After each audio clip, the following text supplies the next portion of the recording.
Hello friends, welcome to foods of India.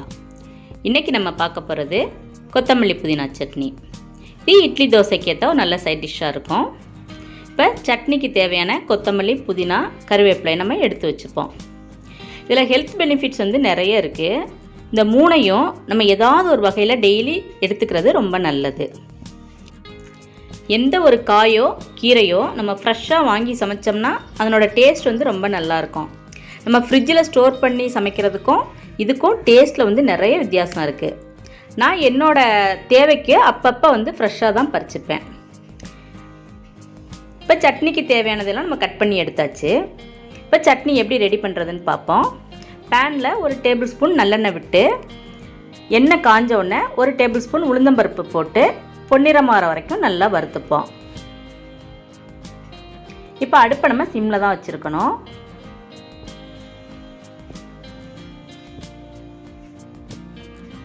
இப்போ நல்லா பொன்னிறமாயிருச்சு. இப்போ ஒரு 8 மிளகா வத்தல் போட்டுப்போம்.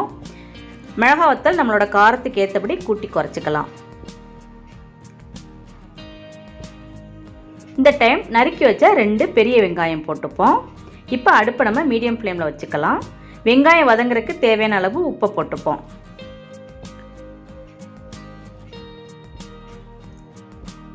வெங்காயம் நல்லா கலர் மாறுற வரைக்கும் நம்ம வதக்குவோம்.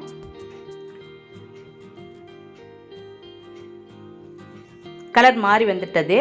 இப்போ கொஞ்சம் கருவேப்பிலை போட்டுப்போம்.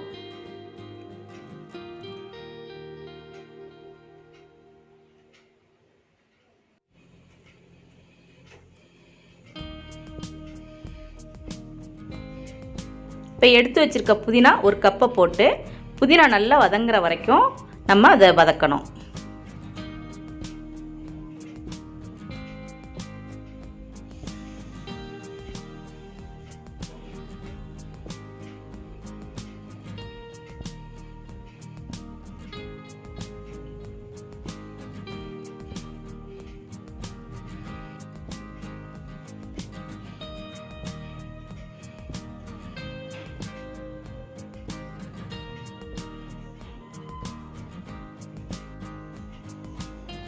புதினா நல்லா வதங்கியாச்சு.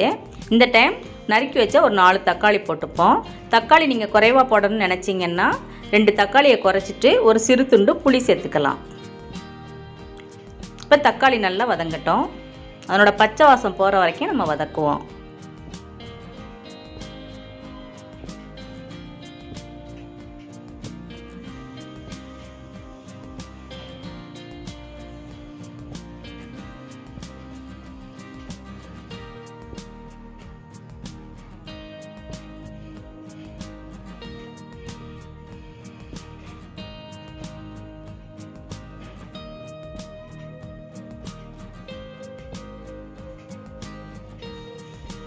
இப்போ நல்லா வதங்கிருச்சு.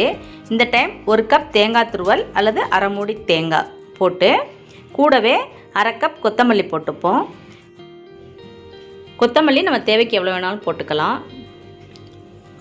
கொத்தமல்லியும் தேங்காயும் போட்டு ஒரு 2 கிளறி நம்ம அடுப்பை ஆஃப் பண்ணிடுவோம். ரொம்ப நேரம் அதை வதக்க வேண்டாம். இப்போ இது நல்லா ஆறட்டும்.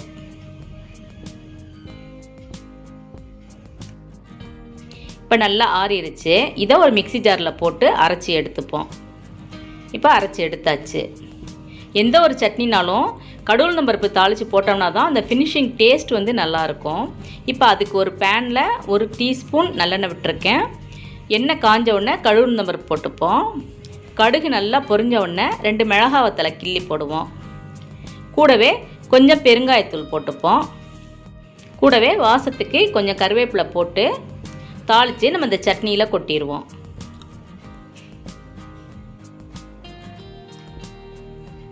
இப்போ நம்மளோட கொத்தமல்லி புதினா சட்னி ரெடி ஆயிருச்சு.